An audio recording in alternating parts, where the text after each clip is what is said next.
공동주택관리 종사자들을 위한 관리의 셰르파입니다. 최근 감당기 두 분이 사망한 소식을 전해드렸는데요. 이에 대해 여러 의견이 있었어요. 비극적인 일에는 항상 원인을 생각하게 되고 예방책을 찾게 되지요. 다양한 의견을 제 나름대로 다시 정리하여 해결책을 찾아보고자 해요. 원인은 크게 세 가지로 관리소장 책임, 제도적 책임, 본인 책임으로 생각해 봤어요.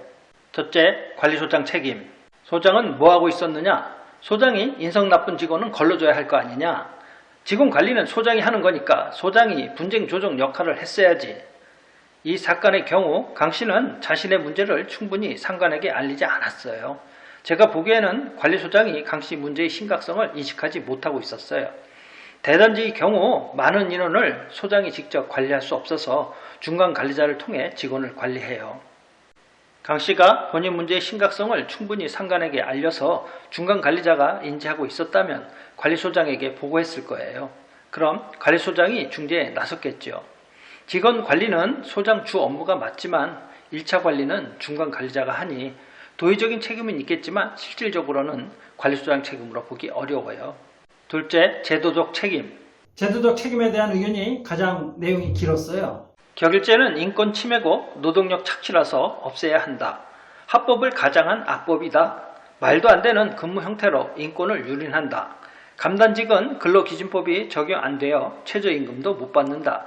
근로기준법이 적용되면 매달 600만 원이 넘어 소장보다 더 받는데 노동시간이 길고 쉬는 날이 없으니 당연하다. 위탁, 용역업체 자체를 없애야 한다. 용역업체가 인건비에서 떼가는 돈을 현장 직원들에게 줘야 한다. 입대인이나 동대표는 제3자인 공무원으로 전면 바꿔야 한다. 그래야 비리와 갑질이 적어진다고 생각한다. 공용시설 관리자는 말 그대로 공용부분 관리 역할인데 전지작업, 심지어는 오수관 터지면 똥물까지 퍼내게 시키는 데가 있다. 감단직이 자비하는 것은 당연한 게 아닌데 인건비 아낀다고 여러 명이 해야 할 분량을 한 사람이 감당하게 한다. 소방안전관리자는 매일 소화기, 감지기, 수신기 등 시설 상태 점검만 해야 하는데 온갖 자비를 다 시켜놓고 화재나면 온갖 벌금과 형사처벌을 덤터기 씌운다. 반장들을 공부 못해 자격증도 없는 노예로 여기는 교만한 소장, 과장들이 많다. 소장을 보좌하는 게 직원 역할이 아니다. 소장, 과장, 대리, 주임, 반장, 격리, 순회의, 계급제도는 잘못됐다. 이런 쓰레기 직업 시스템 환경은 전면 바꿔야 한다.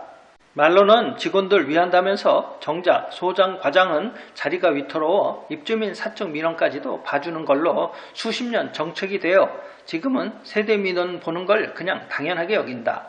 앞으로는 세대 민원 지원은 없애고 사무실 내 직급 시스템을 없애야 한다.